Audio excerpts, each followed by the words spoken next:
Alright, you gorgeous bastards. We're gonna be doing a video on the Strike Eagle. I know everybody and their mother's done it, but you know who hasn't? Your daddy, and he's about to do it now. What's up guys, this is Mark from Gunfight Knives, and we're gonna do a quick unboxing. I wanna talk about this Strike Eagle. Ordered it the other day for a very specific reason, and let me show that reason real quick.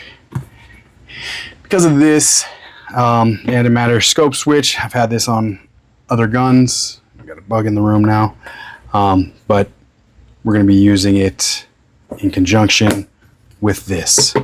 So that's why I bought it. So let's get down to business. Let's open it up. Obviously, I've already opened it, checked it out, and I'm pretty happy with everything so far. I'll tell you what I'm not happy with and what I am, but basically, show you what it comes with. Lens cloth, check. It's packaged pretty decent. Comes with some kind of owner's manuals. One's for the reticle, I believe, and one, it says it on here. But yeah, one's for the reticle and one's for basically the scope itself.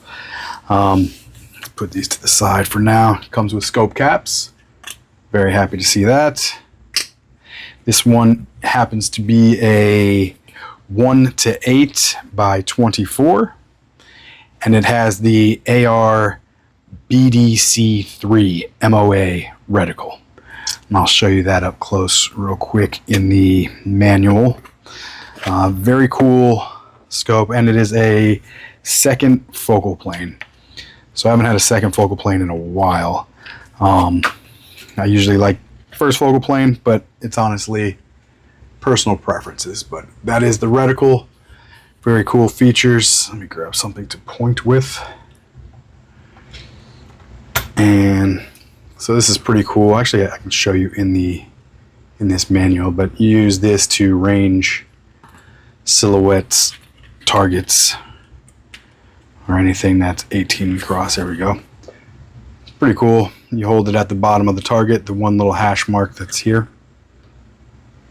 Hold it at the bottom, and then you can see that this is 300 yards away because it is the width of the shoulders.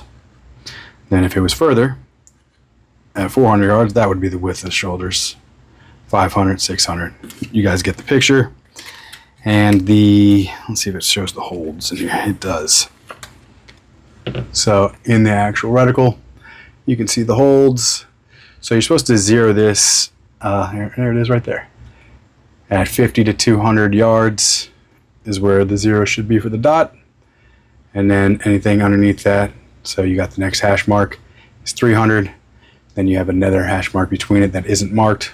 That's 50, right? So 350, 400, 450, 550.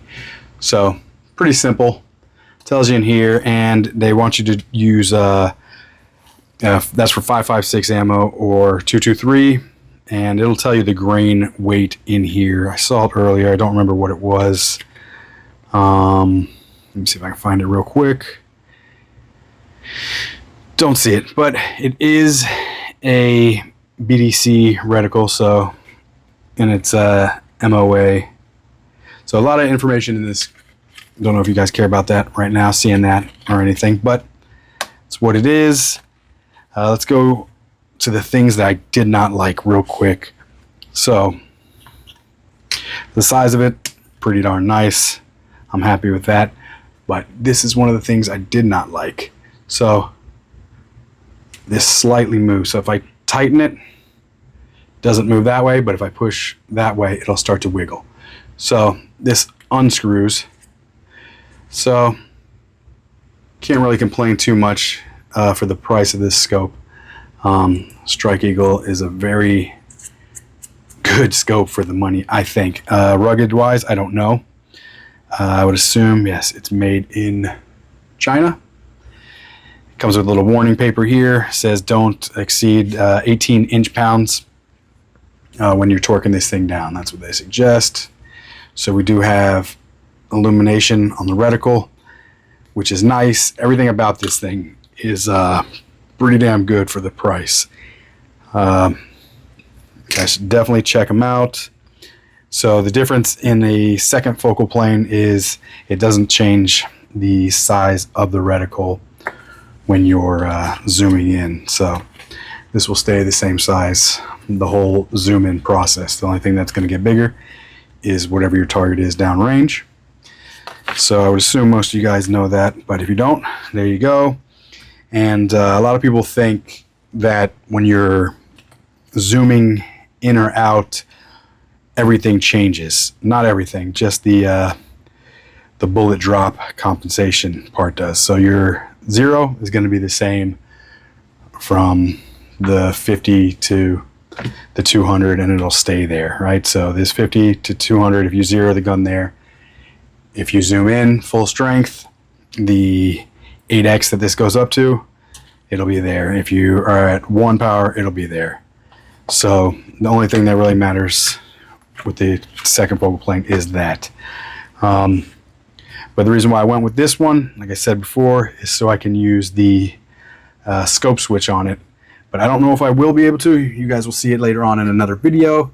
This thing is decently stiff. It might break in, but it's pretty tight throw on here. The eye relief is nice on this. Let me real quick open it, get it off camera, and see. I'm about 4 inches away where there's no shadow. And then once I get to about a little bit more than 2 inches, I start to get a little more shadow. So got about 2 inches of play back and forth. Let's go left to right and see what we got.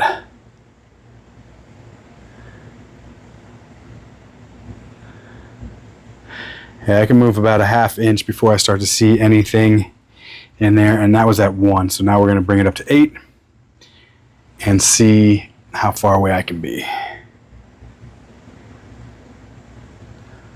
So we're about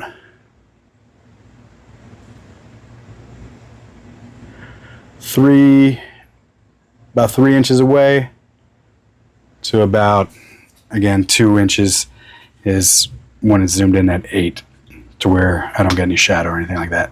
So pretty nice. The price was right on this for sure. I got it on sale, Optics Planet. Check them out. I usually buy quite a few things from there because of their sale prices. So not sponsored by them or anything, but check them out. Optics Planet makes some pretty good deals, especially during the holidays. So that's basically it, guys. I wanted to get this video out there real quick. I guess I could tell you about how bright this thing is. I wish you could see it, but I doubt it. Let's put it on 10. Let's see if you can see there. It's going to be too much light. I usually see something. Oh, there it is. There she blues, laddie. But yeah, so only that top part lights up, but very bright to me. It has 11 settings. Then it has an off, and we have a 1 and 2, and you can't see anything on the 1 and 2. So I don't know if that's night vision or not. Be able to use that. I doubt it, because you would have to have a pretty high riser. But that being said, this antimatter scope switch does have one. All right, you jazzy gals. I made a mistake and I didn't go over a couple of things. So we're back. Basically, guys, this scope is going to be 10 inches long. That's the 128. It's 10 inches long. I mounted it already. That'll be in another video. And one of the other things that I didn't speak on, which is foolish of me, was the adjustments. So these adjustments, the turrets are capped, let's see, right here. So give you a little visual reference. So at 100 yards, I guess each click is 1 MOA, and it is 1.8 .047 inches at 100 yards. So one click would be 1 MOA at 100 yards, and so on and so forth, out to 300 yards. All right, figured I'd throw that in. You get to see it on the rifle now. That's it. I guess I'm gonna toss this in at the end. All right, guys. So that's basically it, guys. So now your dad has done a review on this thing. Let's weigh it. Let's weigh it. All right, we're gonna weigh it with the scope caps on. Turn this thing on real quick. Zeroed out, and 1 pound 2.40 ounces. 1 pound 2.40 ounces, guys. All right, guys, that's basically all we got for you today. This is Mark from Gunfight Knives.